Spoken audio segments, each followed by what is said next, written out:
So when I got back, I actually ended up getting married and volunteering for another deployment. And Sergeant Higgins, he was like, hey, you're going back again? Do you want to do something different? Do you want to work dogs? I was like, yeah, that sounds pretty cool.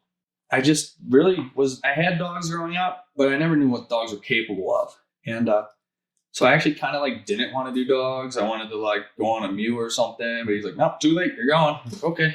So I went to, it was North Carolina with Battalion and Nail and them. And we were all fresh dog handlers learning the thing.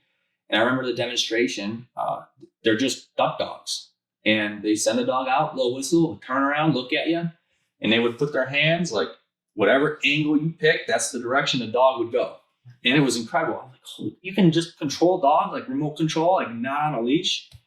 And the more we learned, it was just so amazing. Learn about the dog's noses and how they could see at night. And you build your attachment to your dog, you know, and knowing that they can sniff out these explosives. Like, they were really good training, like tests, and I became very confident in the dogs. You know, yeah, I had B, and Belliston had Freeze, and he still has Freeze, and Nail had Lydia, a beautiful yellow lab. And there were a couple other handlers with us, but you know, that was like the trifecta of Kajaki.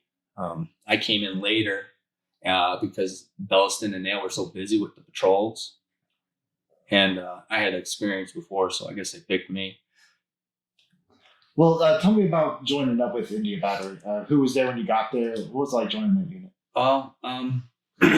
Actually, I found I was going there, and it was pretty crazy because Sergeant Sines was hit, and that was like, wow, like they lost somebody already, you know, and I was like, dang, they're really like getting contact and stuff. Like, this is like Marine stuff, and so I was like, kind of like worried, you know, I didn't really experience like that firefight kind of combat. And when I showed up, I had Belliston and Nail there, and they showed me like everything, and everybody was pretty welcoming. You know, everybody liked the dogs. They liked that tool to have.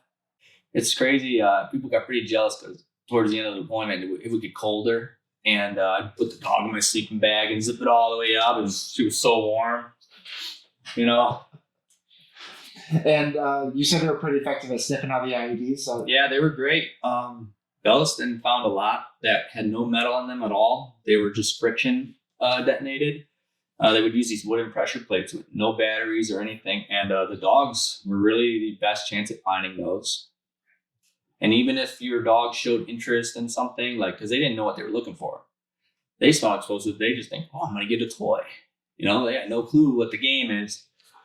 So half the battle was just knowing your dog and seeing that change. Like, all right, maybe there's something there, but we're going to go this way. You know, we're just going to play it safe. Nobody go in that house, you know, stuff like that. Mm-hmm.